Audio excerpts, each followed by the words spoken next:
नमस्कार साथियों, आज के वीडियो के माध्यम से हम लोग चर्चा करेंगे हिंदी साहित्य के बारे में। बीए थर्ड सेमेस्टर में आपको हिंदी गद्य पढ़ना होता है, तो हिंदी गद्य में कैसे कैसे क्वेश्चंस पेपर में आएंगे, आज के वीडियो के माध्यम से हम वही जानने का प्रयास करेंगे।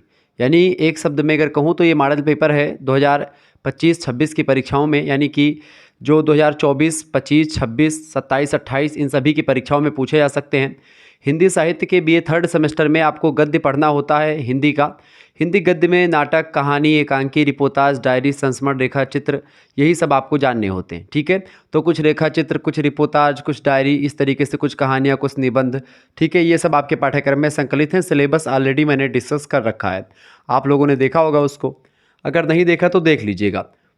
बाकी हिंदी साहित्य का भी ये थर्ड सेमेस्टर का कोर्स भी लॉन्च किया गया है, तो अगर कोर्स आपको ज्वाइन करना है तो उसको लेकर के मैं अभी इन्फॉर्मेशन दे दूंगा। मॉडल पेपर 2025 ताकि जो एक प्रकार से जो 2024 के पेपर में या 2023 और 24 में जो क्वेश्चंस आए थे उन प्रश्नों को, और 2022 और 23 में क्वेश्चंस आए थे उन प्रश्नों को भी इसमें समाहित करने का प्रयास किया गया है।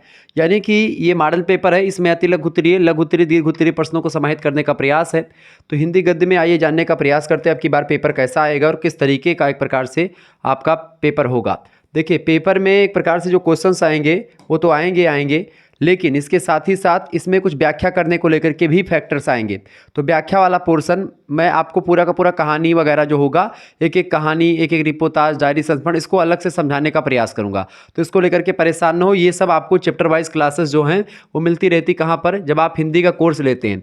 हिंदी का कोर्स लेने के जो है, अगर आप लेना चाहते हैं तो हिंदी गद्य का कोर्स पूरा का पूरा लॉन्च किया गया है। इस कोर्स को मात्र और मात्र आप 100 रुपीज़ में ले सकते हैं। इसका प्रोसेस ये है कि आपको करना है 91 61 93 60 62, ये मेरा व्हाट्सअप नंबर है। इसी पर आपको SMS करना है कि सर जी हमको BA हिंदी साहित्य का थर्ड सेमेस्टर का कोर्स चाहिए, या आपका हिंदी सब्जेक्ट ना भी है, कोई अन्य सब्जेक्ट है, हिंदी के साथ आपको दो मेजर सब्जेक्ट और पढ़ने होते हैं। ठीक है, इसके अलावा एक आपका माइनर सब्जेक्ट होता है और एक सब्जेक्ट आपका होता है अनिवार्य वाला। ठीक है, जिसको आप को करिकुलर प्रश्न पत्र कहते हैं। तो अनिवार्य पेपर जो होता है उसको को करिकुलर पेपर भी कहते हैं।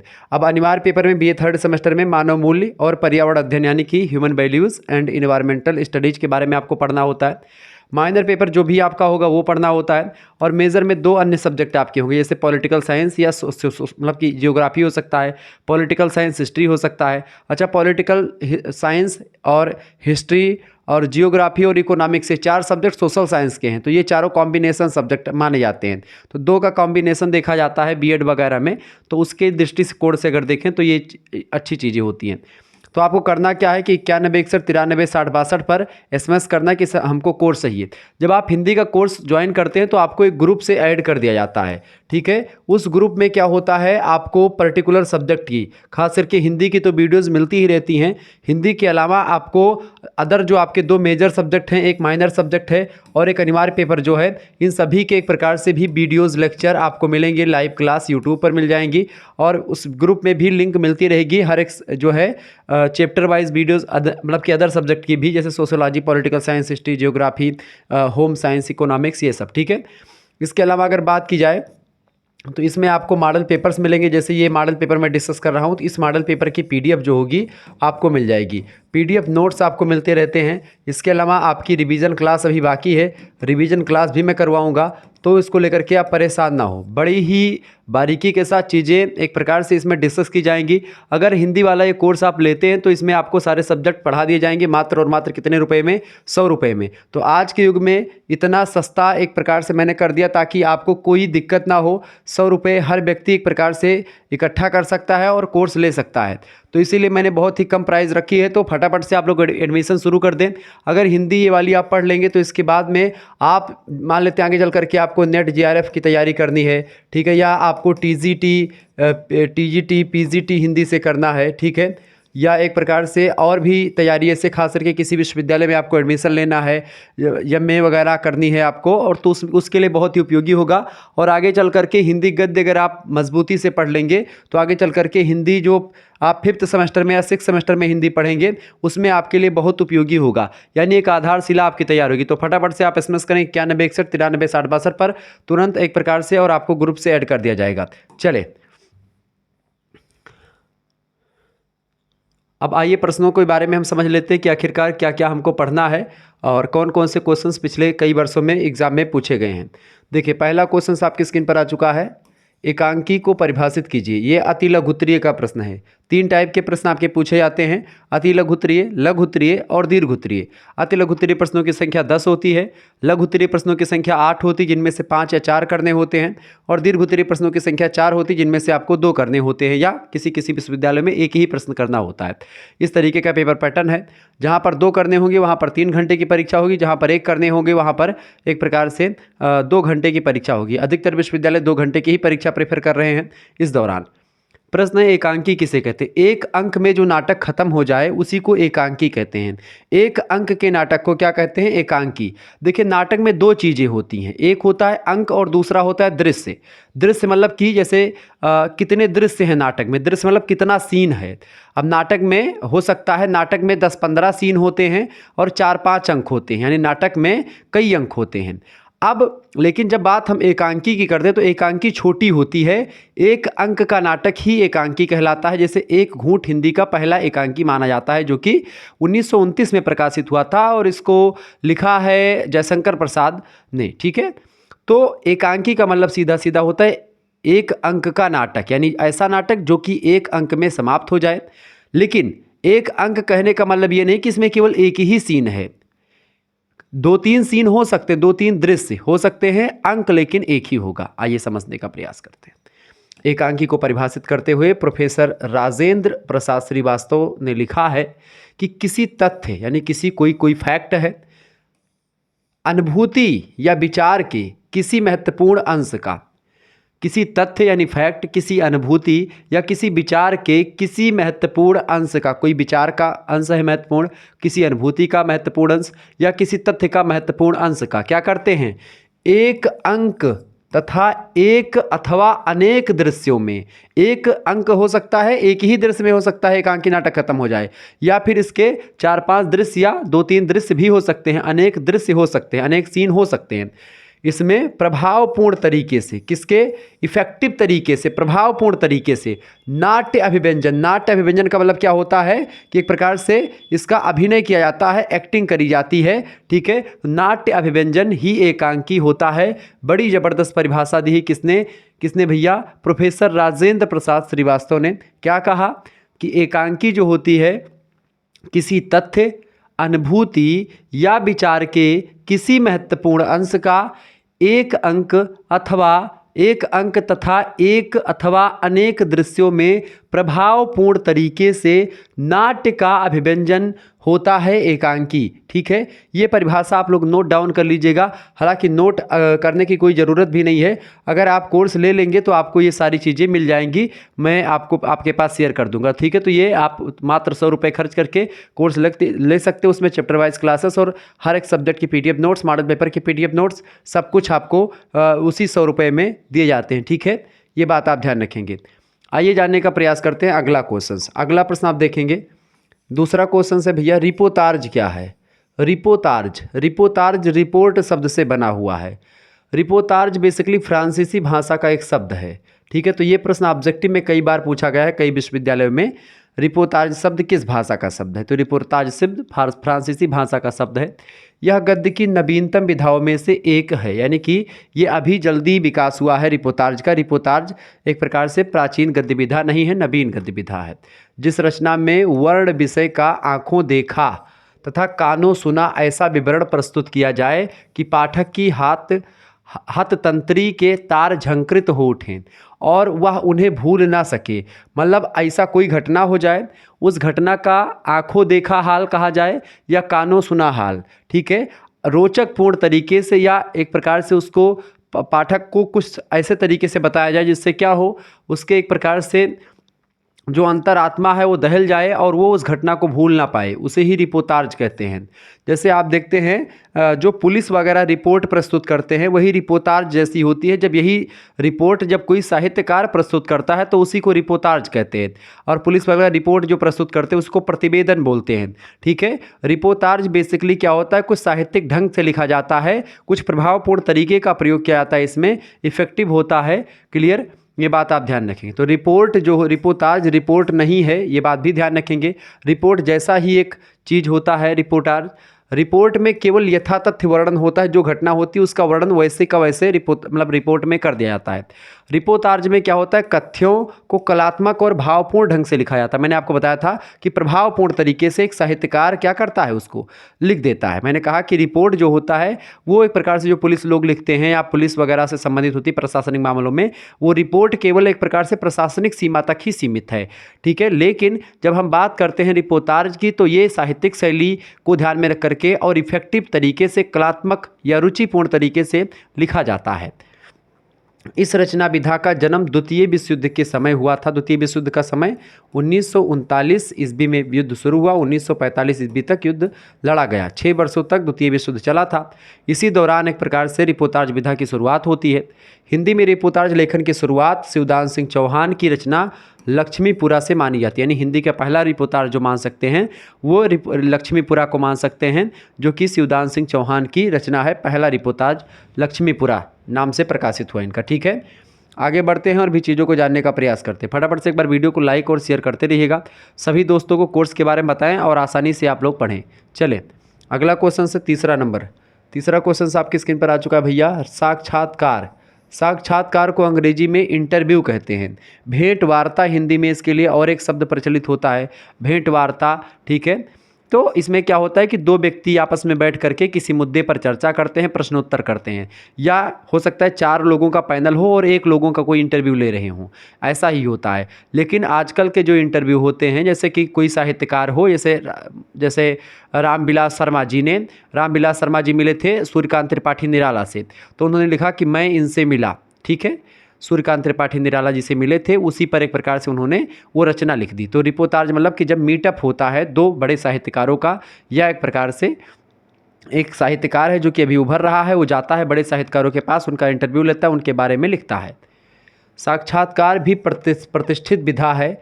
इसके लिए इंटरव्यू, भेंट वार्ता, मतलब कि अतरंग वार्ता, परिचर्चा, ये सब शब्द प्रयोग किए जाते हैं हिंदी में। इंटरव्यू में लेखक जो होता है वो किसी व्यक्ति से साक्षात्कार करने के बाद किसी निश्चित प्रश्नमाला के आधार पर उसके बारे में पाठकों तक जानकारी पहुंचाता है। एक उसके पास जो है प्रश्न की श्रृंखला होती है, उसके माध्यम से वो सामने वाले से लगातार प्रश्न करता है और वो प्रश्न का उत्तर जानता है। उसके आंतरिक और बाहरी दोनों प्रकार के ज्ञान का परख लेना एक प्रकार से कहीं ना कहीं पे इसमें होता है, किसमें, साक्षात्कार में। ये बात आप ध्यान रखेंगे। तो ये होता है आपका साक्षात्कार। साक्षात्कार की अगर बात की तो बड़ा इंपॉर्टेंट है साक्षात्कार हिंदी के गद्य विधाओं के लिए, ठीक है। साक्षात्कार के बाद में अगली जो विधा है वो है डायरी। डायरी किसे कहते हैं? डायरी के बारे में अगर मैं आपको बताऊं तो डायरी भी एक गद्य विधा है, ठीक है। डायरी भी एक गद्य विधा है। दैन दिनी इसको हिंदी में कहते हैं। साहित्यकार अपने दिन प्रतिदिन के अनुभवों और विचारों को लेखनीबद्ध करने के लिए प्रायः डायरी लिखते हैं। यानी कोई लेखक डायरी लिखने के लिए क्या करता है, दिन प्रतिदिन जो उसके जीवन में कुछ रोचक पूर्ण घटनाएं या जो अच्छी घटनाएं होती हैं, जो उसको लगता है कि शायद वो भूल जाए, उसको एक प्रकार से अपने अनुभव दिन के जो अच्छे होते हैं उनको एक डायरी में लिखता रहता है। इसी को, लेकिन ये साहित्यिक शैली में लिखी जानी चाहिए, ये बात आप ध्यान रखेंगे। डायरी में प्रतिदिन का निरीक्षण जो होता है शामिल होता है, अनुभव जो प्रतिदिन का होता है लेखक का, और कार्यों का जो ब्यौरा होता है वो भी लिखा जाता है। इसमें निजी विचारों, भावों और प्रतिक्रियाओं की प्रधानता होती है। व्यक्ति अपनी रुचियों के बारे में, अपनी एक प्रकार से इंटरेस्ट, अपने विचार, अपने पॉइंट ऑफ व्यू, अपने दृष्टिकोण को एक प्रकार से इसमें बयां करता है। डायरी में अपनापन होता है, ये अपनी होती है, इसलिए इसे उसके लेखक के व्यक्तिगत, मतलब उसके उस लेखक जिसने लिखा है डायरी, उसके व्यक्तित्व की झलक जो होती है डायरी से मिल जाती है। अगर किसी व्यक्ति की डायरी आप पढ़ते हैं तो इससे समझ लीजिए कि उसका व्यक्तित्व या उसकी जो पर्सनालिटी है वो वही डायरी में एक प्रकार से मिल जाती है, ठीक है। ये बात आप ध्यान रखेंगे। चीज़ों को और थोड़ा सा अच्छे तरीके से समझने के लिए हम और आगे बढ़ते हैं और भी चीज़ों को जानने का प्रयास करते हैं, ठीक है। चलें आगे देखते हैं। अगला क्वेश्चन आपकी स्क्रीन पर आ चुका, फटाफट से आप लोग देखने का प्रयास करेंगे। प्रश्न आपका है भैया, यात्रा वृत्त क्या है? समझें, यात्रा वृत्तांत। यात्रा वृत्तांत या यात्रा वृत्त यानी कि जब आप कोई यात्रा कर रहे हों और यात्रा के दौरान जो कुछ घटनाएं हों या यात्रा के दौरान जो भी आपने अनुभव किया उसको एक प्रकार से जब आप लिपिबद्ध करते, लेखनीबद्ध करते हैं, वो भी साहित्यिक शैली का प्रयोग करते हुए, तब यात्रा वृत्तांत एक छोर निबंध को तो दूसरा छोर संस्मरण को स्पर्श करता है। यात्रा वृत्तांत बहुत समय से लिखे जाते रहे हैं। Fahien, Hiuen Tsang, Itsing Ibn Battuta, Al-Biruni, Marco Polo, ये आदि विदेशी यात्री हैं जिन्होंने एक प्रकार से अलग अलग देशों का भ्रमण किया। इन लोगों ने भ्रमण के दौरान तमाम प्रकार के ऐतिहासिक और भौगोलिक चीज़ों को अपनी पुस्तक में बयां किया। यानी कि जहाँ जाते थे वहाँ की भूगोल, वहाँ का समाज, वहाँ का एक प्रकार से राजनीतिक व्यवस्था कैसी है, इसको अपनी पुस्तक में लिखा करते थे। कौन लोग? ये लोग फाहियान, ह्वेनसांग, त्सिंग, ये चाइना के यात्री थे, भारत में आए थे। ठीक है। इब्न बतूता एक प्रकार से मोरक्को से आया था, ये फिरोज शाह तुगलक के दरबार में आया था। ठीक है। अल-बरूनी और मार्को पोलो, ये सब एक प्रकार से विदेशी यात्री हैं जो कि भारत की यात्रा पे थे, जिन्होंने एक प्रकार से अपने अपने हिसाब से जो भी यात्राओं में इन्होंने अनुभव किया, जो भी यात्राओं में इन्होंने देखा, उसको लिखा, अपनी अपनी यात्राओं के बारे में लिखा है। यात्री को यायावर, ये घुमक्कड़ और बंजारा भी कहा जाता है। तो यात्री को क्या कह सकते हैं आप? यायावर कह सकते हैं। अरे यायावर रहेगा याद, पंडित राहुल सांकृत्यायन की रचना शायद है ये। ठीक है। घुमक्कड़, बंजारा, ये कई नाम कहे जा सकते हैं यात्री को। आधुनिक युग में यात्रा वृत्तांत को भी साहित्य में स्थान मिला है। यहाँ यात्री अपनी यात्रा विवरण में यात्रा के प्रभावों, प्रतिक्रियाओं और संवेदनाओं को भी अभिव्यक्त करता चलता है, तो वही यात्रा वृत्तांत होता है। हिंदी के सबसे बड़े यात्रा वृत्तांतकार में नाम आता है पंडित राहुल सांकृत्यायन का। ठीक है। क्योंकि उनको एक प्रकार से बड़े फेमस रहे हैं वो घूमने टहलने के लिए। आगे देखते हैं, अगला क्वेश्चन आपकी स्क्रीन पर आ चुका है, फटाफट से आप लोग देखने का प्रयास करेंगे। ये प्रश्न आपका अगला आ चुका है, प्रेमचंद की कहानियों की मुख्य विषय वस्तु क्या है? फटाफट से आप लोग बताने का प्रयास करेंगे। हो सकता है कल बनारस भी जाना हो मेरा। ठीक है। आज ही जो है अभी रात में निकल जाएंगे, क्लास के बाद बनारस निकलेंगे यहाँ से, फिर जो है सुबह शायद हो सके तो भगवान भोलेनाथ का दर्शन भी होगा। फिर उसके बाद में बनारस में घूमेंगे टहलेंगे थोड़ा सा, उसके बाद में फिर लौट आएंगे। तो कल शाम तक बनारस में ही शायद रहूं। ठीक है। चलें, प्रेमचंद की कहानियों की मुख्य विषय वस्तु क्या है? विषय की दृष्टि से प्रेमचंद की कहानियाँ तत्कालीन सामाजिक राजनीतिक जीवन से संबंधित हैं। अधिकतर कहानियों में ग्राम्य जीवन के सुंदर चित्र देखने को मिलेंगे आपको प्रेमचंद की कहानियों में। प्रेमचंद की कहानियाँ बेसिकली 1916 से प्रारंभ होती हैं। 1916 में इनकी पहली कहानी आती है। उस कहानी का क्या नाम है भैया? आपके पाठ्यक्रम में संकलित भी है। क्या नाम है उसका, जिसमें जो है क्या नाम है, अलगू चौधरी और जुम्मन मियाँ होते हैं। क्या नाम है उस कहानी का? अरे मुझे ध्यान ही नहीं आ रहा, चलें अभी ध्यान आ जाएगा। 1916 में वो कहानी लिखी गई। ठीक है। पंच परमेश्वर, हाँ याद आ गया, पंच परमेश्वर कहानी। पंच परमेश्वर कहानी जो है अलगू चौधरी, जुम्मन मियाँ और उसकी खाला मौसी, इन्हीं के तीन पात्रों के इर्द गिर्द पूरी कहानी आपको घूमती हुई नजर आएगी। इसमें वो साहित्यिक दृष्टिकोण या वो साहित्यिक शैली मुंशी प्रेमचंद में नहीं दिखती है जो उनकी कहानी कफन में दिखती है। कफन कहानी बेसिकली है 1936 के आसपास की कहानी। ये इनकी लास्ट कहानी भी कही जाती कफन। कफन कहानी एक प्रकार से बड़ी फेमस कहानी है, और इस कहानी को आप पढ़ें, इस कहानी को पढ़िएगा तो आपको लगेगा कि मुंशी प्रेमचंद एक प्रकार से एक बहुत बड़े विद्वान आदमी थे और बहुत ज़बरदस्त तरीके से सोचते हैं। यहाँ तक कि एक व्यक्ति जिसकी बीवी मर चुकी है, वो एक प्रकार से उसकी और भूख उसको लगी है, कफन खरीदने जाता है, पैसे हैं जेब में, लेकिन जब दारू का ठेका देखता है और भोजन का एक प्रकार से वो देखता है, होटल देखता है, तो वो कहता है, भोजन करता है, उसके बाद में कहता है कि आज से पहले ऐसा भोजन कभी नहीं खाया। आलू दोनों बाप पूत, मतलब कि बाप और लड़के जो होते हैं वो जो है भूज करके कौरा अलाव, यानी जिसको बोलते हैं अलाव सेंक रहे होते हैं, उसी में आलू डाले थे, भूज रहे थे। अब आलू वही आधा आधा आलू एक एक आलू खा करके एक प्रकार से पेट पालते थे, मतलब, और वो भी जो एक प्रकार से थी उसकी पत्नी थी, वो एक प्रकार से प्रसव के दौरान उसकी मृत्यु हो गई थी। और बड़ी मार्मिक कहानी है ये कफन। तो ये इनकी कहानी का दौर रहा 1916 से 1936 तक का दौर। ठीक है। मुंशी प्रेमचंद या इसी को प्रेमचंद युग कहा जाता है कहानियों में। और प्रेमचंद जी ने बड़ा योगदान दिया, 300 से अधिक कहानियाँ इन्होंने लिख डाली। ठीक है। अधिकतर कहानियों में ग्राम्य जीवन के सुंदर चित्र देखने को मिलते हैं। एक स्थान पर उन्होंने स्वयं लिखा कि जिस देश में 80% मनुष्य गाँव में बसते हों, उनके साहित्य में ग्राम्य जीवन ही प्रधान रूप से चित्रित होना स्वाभाविक होता है, और उन्हीं का सुख राष्ट्र का सुख है। किसका सुख? ग्राम्य जीवन का सुख या गाँव के लोगों का सुख ही राष्ट्र का सुख है। उनका दुख राष्ट्र का दुख है, और उनकी समस्याएं राष्ट्र की समस्याएं हैं। ऐसा कहने में एक प्रकार से तनिक भी ना डरे। कौन? मुंशी प्रेमचंद जी। ठीक है। मुंशी प्रेमचंद के पुत्र थे, आप जानते होंगे, अमृत राय। मुंशी प्रेमचंद जी का घर लमही में पड़ता है, लमही पड़ता है बनारस में। मैं गया हूँ मुंशी प्रेमचंद जी के घर पे, घूमा हूँ। बड़ा ज़बरदस्त एक प्रकार से घर इनका बना था, एक पुराने स्ट्रक्चर से बना था, डबल मंजिला का घर है, सफ़ेद सफ़ेद रंगा है। देखें, अगला क्वेश्चन है, आगे की कौन सी कहानी आपके पाठ्यक्रम में संकलित है? तो सच्चिदानंद हीरानंद वात्स्ययन अज्ञे की अगर बात की जाए तो इनकी रोज नाम की कहानी आपके पाठ्यक्रम में संकलित है। ठीक है, और आगे की कहानी जो रोज है इसी को गैंग्रीन नाम से भी जानते हैं। अगला क्वेश्चन से प्रश्न बन सकता है, तो आज्ञे ने किन समाचार पत्रों पत्रिकाओं का संपादन किया? देखिए, आपसे ये भी पूछ सकता है कि आपके पाठ्यक्रम में कितनी कहानियां संकलित हैं। तो आपके पाठ्यक्रम में कई कहानियां संकलित हैं। ठीक है, आप ना जानते हो तो जान लें। ठीक है, कई कहानियां संकलित है, कहानियों के नाम, निबंध के नाम, ये सब आप जान लें। सिलेबस एक बार पुनः देख लें, वीडियो सिलेबस वाला। ठीक है, तो आज्ञे ने किन समाचार पत्रों पत्रिकाओं का संपादन किया? तो आज्ञे ने सैनिक नाम की पत्रिका, विशाल भारत, बिजली, प्रतीक, दिनकर तथा नया प्रतीत, ऐसे तमाम प्रकार की पत्र पत्रिकाओं का संपादन सच्चिदानंद हीरानंद वात्स्ययन आज्ञे ने किया। आज्ञे ना केवल एक लेखक थे बल्कि एक कवि भी थे। ठीक है, ये बात ध्यान रखेंगे, और एक आलोचक भी कहीं कहीं बन जाते हैं ये। अगला क्वेश्चन है, आज्ञे के यात्रा संस्मरणों का नाम उल्लेख कीजिए। आज्ञे के यात्रा संस्मरणों के नाम निम्नलिखित हैं, जैसे कि अरे यायावर रहेगा याद। ये थोड़ा सा मुझसे गलती हो गई थी, वहाँ पर मैंने राहुल संकीर्त्यान बोल दिया था। उनका रचना है अथातो घुमक्कड़ जिज्ञासा, पंडित राहुल संकीर्त्यान की ये रचना है। यात्रा वृत्तांत में यात्रा संस्मरण एक प्रकार से वो रचना किसकी है? आज्ञे की है, सच्चिदानंद हीरानंद वात्स्ययन की आज्ञे की है। अरे यायावर रहेगा याद थोड़ा सा मुझसे निकल गया था। ठीक है, तो इसलिए माफ़ी चाहेंगे। एक बूंद सहसा उछली, ये भी रचना एक प्रकार से संस्मरणात्मक यात्रा वृत्तांत है, तो इसको भी आप ध्यान रखेंगे, आज्ञे की रचना है। अगला क्वेश्चन है, रोज कहानी के उद्देश्य पर प्रकाश डालिए। रोज कहानी जो है ये एक प्रकार से ये मनोविश्लेषणवाद पर आधारित है। मनोविश्लेषणवाद एक सिद्धांत है जो कि पश्चिम के एक विचारक है, उनका नाम है सिगमंड फ्रायड। सिगमंड फ्रायड का एक सिद्धांत है मनोविश्लेषणवाद।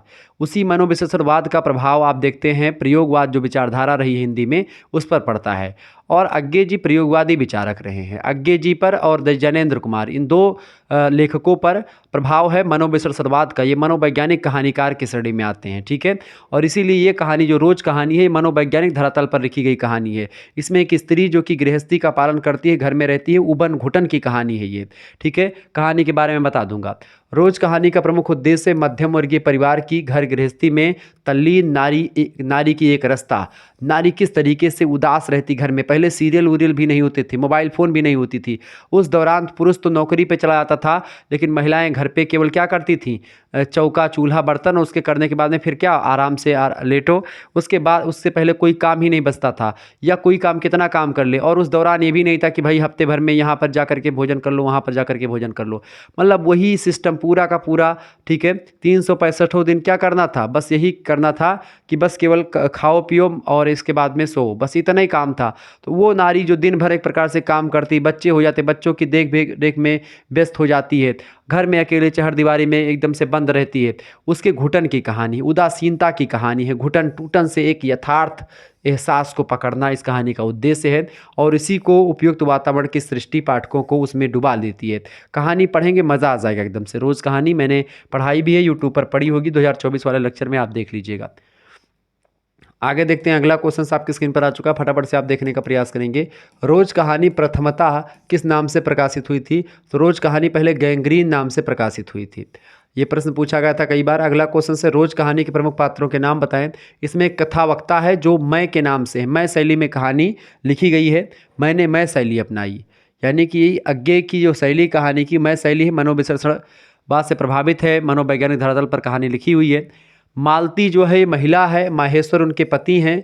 ठीक है, जो ड्यूटी पर जाते हैं। और टीटी जो है ये मालती और माहेश्वर का क्या है? बच्चा है। ठीक है, टीटी एक प्रकार से गिरता भी है, रोता भी है, और इस तरीके से कथावक्ता जो होता है ये आता है और दूर का रिश्तेदार है मालती का, ये घर पे आता है, और इस तरीके की उबन की कहानी पूरी की पूरी ये चलती रहती है।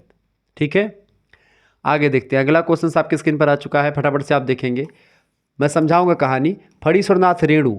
फणीश्वरनाथ रेणु ये कौन है? फणीश्वरनाथ रेणु की अगर बात की, मैला आंचल फणीश्वरनाथ रेणु का आंचलिक उपन्यास है।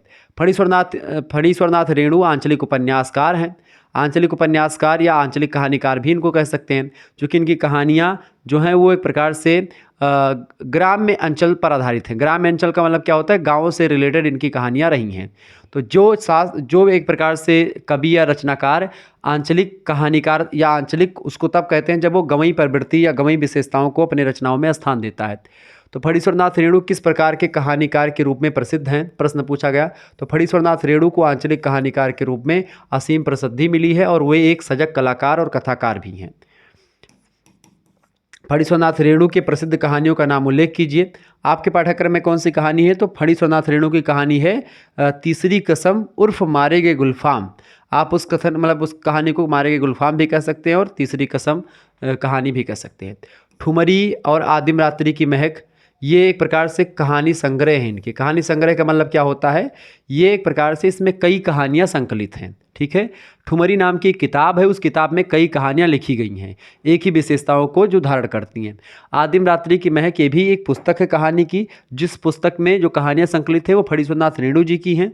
ये दो इनके कहानी संग्रह हैं। इसके अतिरिक्त तीसरी कसम अर्थात मारे गए गुलफाम, तीर्थोदक, रसप्रिया, ठेस, तीन बिंदिया और एक रचना पंचलाइट। आप अगर पढ़े होंगे पहले इंटर वगैरह में या किसी में था पंचलाइट कहानी, जिसमें मुनरी और गोधन नाम के दो पात्र होते हैं, ठीक है। मुनरी और गोधन प्रेम करते हैं आपस में और इस बात का पता धनिया को चल जाता है, ठीक है। धनिया जो होती है मुनरी और गोधन और एक ठुमरी काकी या झुमरी काकी से होती हैं, उनको पता चल जाता है। धनिया तो दूसरे की पात्र है। तो वो कहती मतलब वो डांट करके और एक गोधन की शिकायत पंचायत से कर देती हैं। अब पंचायत बैठती है गांव में, ठीक है।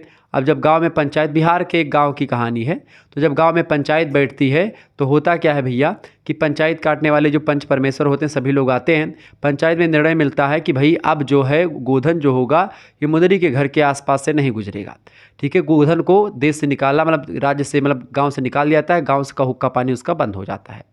उसके बाद में गोधन एक प्रकार से बाहर चला जाता है। अब क्या होता है, पड़ोस का एक गांव है, वहाँ पर पंचलाइट आती जलने के लिए। पंचलाइट एक जो है लैंप टाइप का होता था जिसको जलाना एक प्रकार से जो जिससे पंप करके जलाया जाता था, स्टोव वगैरह टाइप का होता था जिससे उजाला होता था, ठीक है। पहले स्टोव पर खाना बनते थे, ठीक है। और फिर स्टोव में एक प्रकार से स्टोव पे क्या होता था, खाना भी बनता था और स्टोव पर एक प्रकार से उजाले के लिए भी स्टोव होता था, जिसमें उसमें वो होता था हैंडल होती थी पंप करने के लिए, उसमें मिट्टी का तेल पड़ता था और जलता था। तो उसको जलाना एक प्रकार से जो इस गांव वाले थे वो नहीं जानते थे, मुनरी वाले गांव के, ठीक है। और बाकी जो बगल का गांव था वो जानते थे। तो बगल के गांव के लोग वो पंचलाइट जला करके पूजा वूजा करते थे। ये रही बात अब इनके गांव की, मुनरी और गोधन के गांव की। तो मुनरी और गोधन के गांव में पंचलाइट कोई जानता नहीं था। गोधन चूँकि शहर में भी गया था तो गोधन को पता था इसको जलाना कि पंचलाइट कैसे जलाते हैं। तो जब पंचलाइट आती है उसको जलाने के लिए एक प्रकार से गोधन आता है, गोधन को बुलाया जाता है। तो गोधन आता है पंचलाइट जलाने के लिए। चूँकि गोधन मुनरी बताती है कि गोधन को पता है, तो पंचायत में हल्ला हो जाता है कि हाँ गोधन को पता है। तो गोधन को बुलाया था कि भाई आओ, तुमने अगर जला दिया तो तुम्हारे एक प्रकार से जो अपराध है माफ़ कर दिया जाएगा, तुमको अपने में मिला लिया जाएगा। गोधन आते हैं, पंचलाइट जलाते हैं। उसके बाद में गोधन का सारा एक प्रकार से सब कुछ माफ़ हो जाता है और गोधन को पंचायत कहती है कि तुम्हारे साथ खून माफ़ है, अब तुम खूब सलीमा का गाना गाओ। सलीमा मतलब सिनेमा का। जब गोधन मुनरी के घर से गुजरता था उसकी गलियों से, उसके घर के आसपास से, तो जब मुनरी को देखता था तो मुनरी को देख करके गाना कौन सा गाता था कि तेरी आंखें झुकी झुकी, मतलब ऐसे कुछ गाता रहा होगा। अब वो उस समय गाना था नहीं, लेकिन ऐसे गाता रहा होगा। तो मुनरी के प्रेम में बेसिकली था। तो अब पंचायत ने क्या कहा, पंचायत ने पहले पूजा करी लैंप की खूब ज़्यादा। यानी गांव में एक प्रकार से हर चीज़ की पूजा होती है। जैसे मैं डिजिटल बोर्ड लाया तो सबसे पहले इसकी पूजा करी। अगर पूजा नहीं की तो पापा हमारे कहते कि भैया का मुन्ना बिगड़ गयो, इस तरीके से। तो इसलिए पहले क्या होता है कि भाई कोई भी वस्तु आप लाए तो उसकी पूजा करें। पूजा करने के बाद में ही उसको स्टार्ट करते हैं, ठीक है। तो हर एक चीज़ में होता है। तो वही चीज़ गांव में पंचायत लोग कहते हैं कि भाई गोधन ने जलाया तो गोधन का, आप गोधन को बोलिए 7 खून माफ तुम्हारे, 7 खून माफ गोधन का हो गया पंचलाइट जलाने के बाद में। फिर उसके बाद में क्या हुआ कि उससे कहा कि भाई जाओ तुम मुनरी को देखो सुनो कुछ भी करो, कोई मतलब नहीं उससे, अब तुम खूब सलीमा का गाना गाओ, मुनरी के घर से गुजरो। ठुमरी काकी ने रात्रि पे भोजन बुला लिया। ठुमरी काकी मुनरी की अम्मा थी, कहा कि बेटा आओ तुम्हारी शादी भी कर देंगे मुनरी से, और कहानी इस तरीके से ख़त्म होती है। तो ये फणीश्वरनाथ रेणु की ही कहानी है। तो इनकी कहानियाँ लोकप्रिय और ध्यातव्य कहानियाँ हैं, बड़ी फेमस कहानियाँ हैं, ठीक है। फणीश्वरनाथ रेणु की अगर बात की है तो फणीश्वरनाथ रेणु कौन सी कहानी आपके पाठ्यक्रम में संकलित है? तो रेणु जी की तीसरी कसम उर्फ मारे गए गुलफाम आपके पाठ्यक्रम में संकलित है, जिसमें हीरामन हीराबाई ये सब होते हैं। रेणु की रचनाओं का नाम उल्लेख कीजिए। कहानी संग्रह, फणीश्वरनाथ रेणु की पहला कहानी संग्रह ठुमरी, आदिम रात्रि की महक, अग्निखोर, एक श्रावणी दोपहर की धूप, अच्छे आदमी, मेरी प्रिय कहानियाँ, भित्ति चित्र की मयूरी, ये सब कहानियाँ इनकी हैं। कहानी संग्रह हैं बेसिकली, ठीक है। इनके उपन्यास भी कई सारे हैं। उपन्यास कहानी का बड़ा भाई या कहानी का बप्पा कह सकते हैं। उपन्यास जो होता है महोदय, ये एक प्रकार से बड़ा होता है, 300 पेज का, 200 पेज का, 250 पेज का। कहानियाँ जो होती है 3 पेज की, 4 पेज की, 5 पेज की, 6 पेज, अधिकतर 7 पेज या 10 पेज हो गई, जिसको आप 20 मिनट में पढ़ करके ख़त्म कर सकते हैं, वो कहानी होती है। तो कहानी छोटी होती है और उपन्यास बड़े होते हैं। उपन्यास में जैसे मैला आंचल, फणी सोमनाथ रेणु का बड़ा फेमस उपन्यास है। परती परिकथा, ये भी फेमस है। जुलूस, दीर्घतमा, पलटू, बाबू रोड, कितने चौराहे, ये ऐसे उपन्यासों का सृजन किया इन्होंने। रिपोर्टाज भी लिखा फणी सोमनाथ रेणु ने। ऋणजल धनजल नाम का आपके पाठ्यक्रम में संकलित है ऋणजल धनजल उपन्यास, जो कि रिपोर्टाज है फणी सोमनाथ रेणु जी का है। इसके अलावा नेपाली क्रांति कथा और बन तुलसी की गंध, ये एक प्रकार से इनके रिपोर्टाज रहे हैं, ठीक है। आइए और आगे बढ़ते हैं और प्रश्नों को समझने का प्रयास करते हैं। अगला क्वेश्चन आपकी स्क्रीन पर आ चुका, फटाफट से आप लोग देखने का प्रयास करेंगे। प्रश्न है महोदय, ये लघु उत्तरीय का पहला प्रश्न है, मुक्तिबोध का जीवन परिचय दीजिए। देखिए, गजानन माधव मुक्तिबोध इनका पूरा नाम है, सबसे पहले ये जाने। मुक्तिबोध इनका उपनाम है। हिंदी साहित्य के प्रसिद्ध रचनाकार हैं ये। मुक्तिबोध का जन्म 13 नवंबर को हुआ था 1917 ईस्वी में। मध्य प्रदेश के एक जिला हुआ था, मध्य प्रदेश का एक जिला है, जनपद है मुरैना नाम का। तो मुरैना जिले के में इनका जन्म हुआ था 13 नवंबर को 1917 ईस्वी में। मध्य प्रदेश के जनपद मुरैना के श्योरपुर नाम का एक कस्बा है, वहीं कस्बे में, श्योरपुर कस्बे में इनका जन्म होता है। इनके पिता का नाम था माधव राय और माता जी का नाम था पार्वती बाई। इन्होंने आरंभिक शिक्षा उज्जैन में प्राप्त करी थी। किसने? मुक्तिबोध ने। मुक्तिबोध जी के पिता पुलिस विभाग में इंस्पेक्टर के पद पर थे और प्रायः उनका तबादला होता रहता था अलग अलग शहरों में। इसी कारण से मुक्तिबोध जी की पढ़ाई में बाधा शुरू से ही आती रही, मतलब कि यहाँ पर छोड़ कर के आना, वहाँ पर तो अलग अलग स्कूल इनके बदलते रहे। ये बीए उत्तीर्ण करने के पश्चात मॉडर्न स्कूल के अध्यापक हो गए। कौन? मुक्तिबोध। और इनकी अंग्रेजी, रूसी, फ्रेंच और वैज्ञानिक उपन्यासों में विशेष रुचि थी। ये अंग्रेजी भाषा के जानकार थे, रूसी भाषा के और फ्रेंच भाषा के भी जानकार थे मुक्तिबोध जी। वैज्ञानिक उपन्यासों में विशेष रुचि थी इनकी। हिंदी वातावरण का इन पर अधिक प्रभाव था। इनके प्रिय लेखक मराठी के हरिनारायण आप्टे और हिंदी के मुंशी प्रेमचंद थे ये, ठीक है। तो इनको एक प्रकार से इनके लेखक, जो मराठी के लेखक थे हरिनारायण आप्टे, तो उनके प्रिय लेखक थे। गजानन माधव मुक्तिबोध पसंद करते थे हरिनारायण आप्टे को, और हिंदी में मुंशी प्रेमचंद जी की एक प्रकार से रचनाओं को या उनके व्यक्तित्व को पसंद करते थे। मुक्तिबोध मतलब कि अत्यंत अध्ययनशील प्रवृत्ति के थे, पढ़ते लिखते बहुत ज़्यादा थे। इनकी कई मतलब कुछ बुराइयां भी हैं जो शायद आपको बतानी नहीं चाहिए। अब आप अकेले मिलते तो शायद मैं बता सकता था। मुक्तिबोध एक प्रकार से बुराइयां नहीं, एक प्रकार से उनकी कुछ आदतें थी जो कि एक प्रकार से इस मंच पर बोलना उतना उचित ना होगा। बाकी जो ऑफलाइन क्लासेस हो तो उसमें आप जान भी सकते हैं। चले, तो मुंशी प्रेमचंद के बड़े जो है फैन थे। मुक्तिबोध अत्यंत अध्ययनशील प्रवृत्ति के व्यक्ति थे। राजनांद मतलब कि राजनांद गांव केवल उनका अध्यापन क्षेत्र ही नहीं, अध्ययन क्षेत्र भी था। मुक्तिबोध का संपूर्ण जीवन संघर्षों और विरोधों से युक्त रहा। इन्होंने मार्क्सवादी विचारधारा का अध्ययन किया, मार्क्सवाद के कट्टर समर्थक रहे, जिसका प्रभाव उनकी कविताओं पर स्पष्ट होता है। मुक्तिबोध की एक रचना अंधेरे में, आप अंधेरे में एक लंबी कविता है, आप उसको पढ़ेंगे। बीएचयू के हिंदी साहित्य के एमए के सिलेबस में अंधेरे में कविता संकलित है। सर्वप्रथम सन 1943 ईस्वी में इनकी कविताएं अज्ञे के द्वारा संपादित तारसप्तक में छपी। तारसप्तक जो कि अज्ञे के द्वारा प्रकाशित होता था। कविता के अतिरिक्त इन्होंने कहानी भी लिखा, मुक्तिबोध ने उपन्यास भी लिखा, आलोचना भी लिखी, ठीक है, जो कवि के द्वारा लिखे गए गद्य का अद्भुत प्रतिरूप है।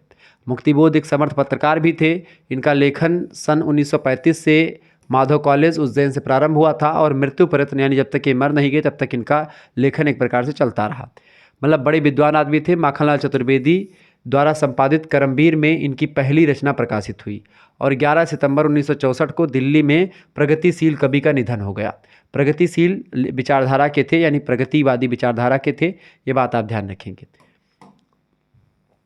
आगे बढ़ते हैं, अगला क्वेश्चन मुक्तिबोध से ही रिलेटेड। मुक्तिबोध की एक रचना आपके पाठ्यक्रम में संकलित है, मुक्तिबोध की डायरी। मुक्तिबोध ने डायरी लिखी थी जिसका नाम है एक लेखक की डायरी। एक लेखक की डायरी, ये शीर्षक है डायरी का। इस डायरी को इन्होंने लिखा। एक लेखक की डायरी के बारे में आप बताएं, इसकी भूमिका क्या है। एक लेखक की डायरी की भूमिका। प्रस्तुत डायरी का शीर्षक वस्तुतः एक साहित्यिक की डायरी है, ठीक है, जिसके लेखक श्री गजानन माधव मुक्तिबोध जी हैं। वे बचपन से ही अंतर्मुखी और आत्मकेंद्रित स्वभाव के थे। अंतर्मुखी मतलब कि केवल अपने में ही खोए रहना, ज़्यादा दूसरों से बातचीत ना करना या सामाजिक प्रवृत्ति ना होना, मतलब कि समाज में ज़्यादा हंसमुख स्वभाव का ना होना, समाज में जा कर के बैठना उठना नहीं, ये सब ज़्यादा नहीं, अंतर्मुखी स्वभाव था। ये अत्यंत जिज्ञासु भी थे, जानने की इच्छा इनके अंदर बहुत ज़्यादा थी। चित्त विचलन भी उनकी एक प्रमुख प्रवृत्ति थी। चित्त विचलन मतलब कि मन इनका बड़ा जल्दी भटक जाता था, जिसे मुक्तिबोध स्वयं स्थानांतर गामी प्रवृत्ति कहते थे। मतलब ये कहते थे कि हमारी जो प्रवृत्ति है या जो हमारा चित्त है वो स्थानांतर गामी प्रवृत्ति है, यानी कि कभी भी बदल सकता है। डायरी शब्द से इस भ्रम में नहीं पड़ना चाहिए कि मुक्तिबोध की ये डायरी तिथिवार डायरी है। तिथिवार मतलब कि डेट बाय डेट लिखी गई, ऐसा नहीं है। वास्तव में एक साप्ताहिक की डायरी, मतलब एक साहित्यिक की डायरी उस स्तंभ का नाम था जिसके अंतर्गत मुक्तिबोध ने अनेक प्रश्नों पर अपने विचार व्यक्त किए हैं। जो तमाम प्रकार के प्रश्न इनके दिमाग में साहित्य को लेकर के या जीवन पद्धतियों को लेकर के या जीवन को लेकर के उठते थे, उन प्रश्नों के उत्तर जो है ये लिखा करते थे डायरी में। ठीक है, तो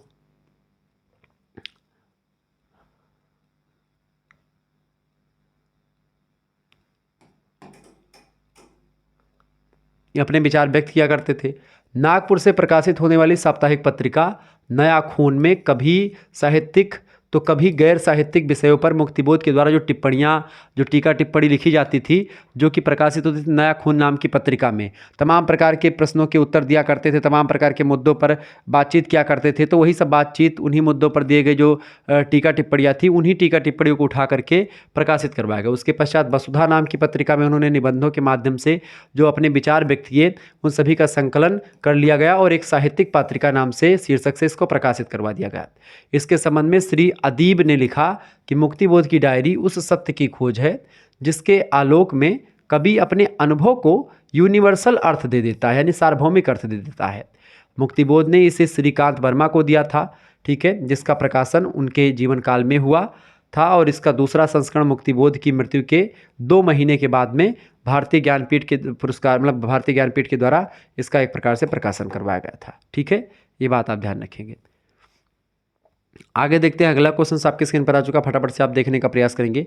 वीडियो को लाइक और चैनल पर अगर नए आए हैं तो सब्सक्राइब जरूर कर दीजिएगा, क्योंकि इसी तरीके की वीडियोस मैं लगातार आपको देता रहता हूँ। ठीक है, चले चीज़ों को जानने का प्रयास करें। अगला क्वेश्चन आ चुका है महोदय। प्रश्न, हिंदी कथा साहित्य में ज्ञान रंजन का स्थान निरूपित कीजिए। ज्ञान रंजन की साहित्यिक उपलब्धियों और साहित्यिक अवदानों के फलस्वरूप इन्हें निम्नांकित पुरस्कार एवं सम्मान प्राप्त हुए हैं। किसको? गजानन, मतलब कि ज्ञान रंजन को। ज्ञान रंजन की कहानी आपके पाठ्यक्रम में संकलित है। इनको जो है सोवियत लैंड नेहरू अवार्ड भी मिला है। इसके अलावा उत्तर प्रदेश हिंदी संस्थान के द्वारा साहित्य भूषण सम्मान इनको मिला। मध्य प्रदेश शासन के सांस्कृतिक विभाग के द्वारा शिखर सम्मान मिला। मध्य प्रदेश शासन के द्वारा मैथिलीशरण गुप्त सम्मान भी इनको मिला। तो श्री ज्ञान रंजन जी प्रगतिशील लेखक रहे हैं। गजानन माधव मुक्तिबोध, ज्ञान रंजन, ये सब प्रगतिशील विचारधारा के धनी रहे हैं। प्रगतिशील लेखक संघ के लगभग 15 वर्षों तक इन्होंने अध्यक्षता करी। प्रगतिशील लेखक संघ की स्थापना एक प्रकार से जो है प्रगतिशील लेखक संघ की स्थापना वैसे तो 1935 में हो गई थी मुंशी प्रेमचंद के द्वारा भारत में, तो उसके अध्यक्ष भी रहे ये 15 वर्षों तक। कौन? मतलब कि ज्ञान रंजन जी। वास्तव में अगर बात की ज्ञान रंजन की, तो ज्ञान रंजन जी ने तीसरी पीढ़ी के कहानीकारों में नई कहानी और आकहानी दोनों में विवेकचित सामाजिक रूढ़ियों का विरोध करते हुए सामाजिक जीवन के यथार्थ स्वरूप को विवेचित करने का अनुकरणीय कार्य किया, मतलब कि प्रशंसनीय कार्य किया। इन्होंने यथार्थ का नग्न चित्रण भी किया है। ऐसी बात नहीं, यथार्थ को छुपाने का काम नहीं करते नई पीढ़ी के कहानीकार। ज्ञान रंजन की सामाजिक जीवन के साधारण व्यक्तियों के प्रबल समर्थक रहे हैं ये। हिंदी कथा साहित्य में इनका बड़ा विशेष योगदान रहा है। हिंदी कथा साहित्य के विकास में, उसके उद्भव में तो नहीं, लेकिन उसके विकास में काफ़ी योगदान दिया इन्होंने। ये वे परिवर्तन को समाज और जीवन की स्वाभाविक प्रक्रिया मानते, कहते परिवर्तन प्रकृति का नियम है। इस कथन को ये लोग बहुत बढ़िया तरीके से फॉलो करते थे ज्ञान रंजन जी।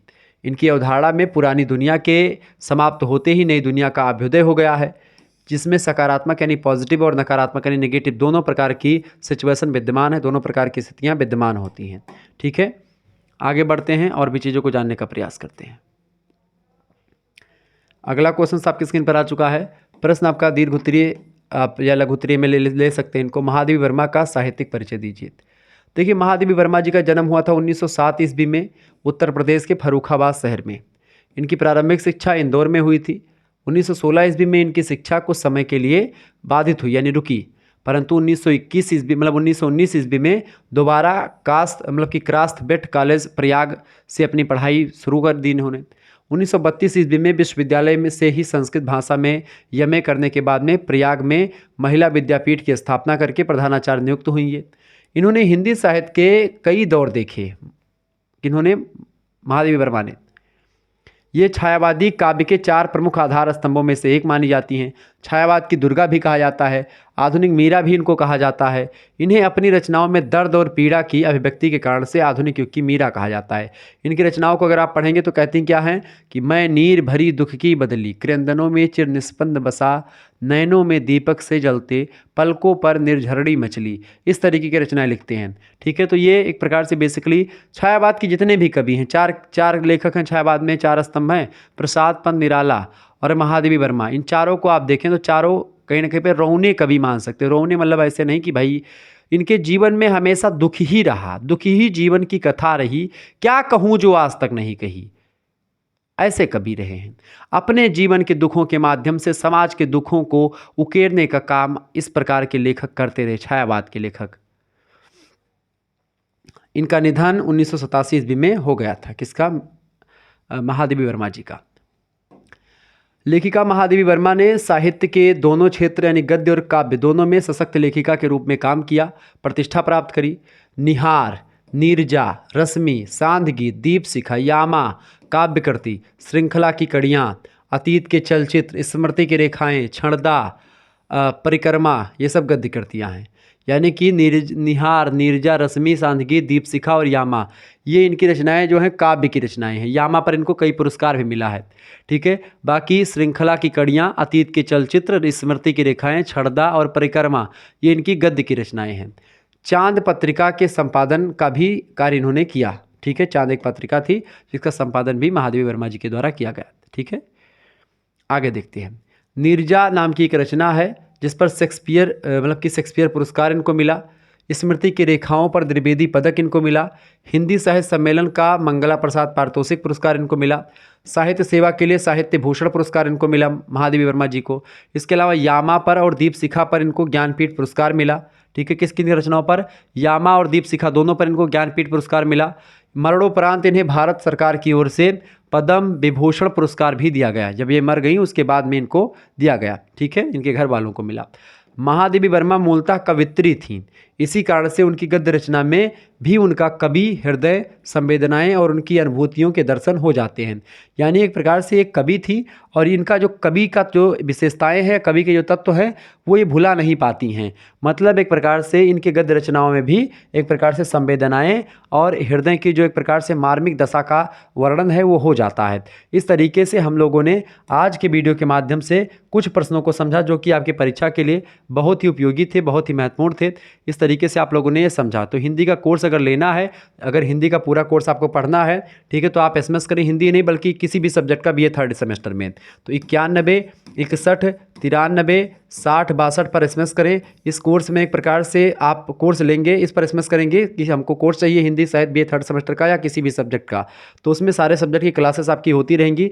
मात्र 100 रुपये कोर्स की प्राइस है, जिसमें आपको PDF नोट्स मिलेंगे, मॉडल पेपर्स मिलेंगे, महासंग्राम रिवीजन क्लास मिलेगी और भी लेक्चर्स आपको मिलते रहेंगे, टेस्ट वगैरह आपके होते रहेंगे। इस तरीके से आप बहुत विधिवत तरीके से चीज़ों को समझ पाएंगे। तो 91 61 93 60 62 मेरा व्हाट्सअप नंबर है, अबाउट में भी दिया हुआ है, और यह वीडियो को बैक करके एक बार देख लीजिए जो मैंने बताया। ठीक है, तो इस तरीके से आप कोर्स ले सकते हैं। शुरुआत में मैंने कोर्स के बारे में इन्फॉर्मेशन दे दी।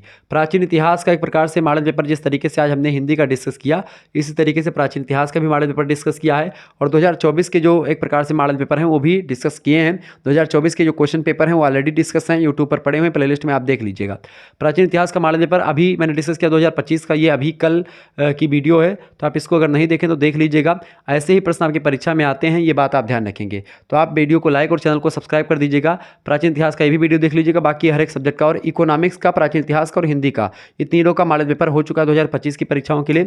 बाकी मॉडल पेपर आपको मिलता रहेगा। धन्यवाद, मिलते हैं फिर नेक्स्ट वीडियो में। तब तक के लिए जय हिंद, जय भारत। आप सभी का बहुत धन्यवाद। वीडियो को लाइक कर दीजिएगा महोदय, चैनल को सब्सक्राइब कर दीजिएगा। धन्यवाद।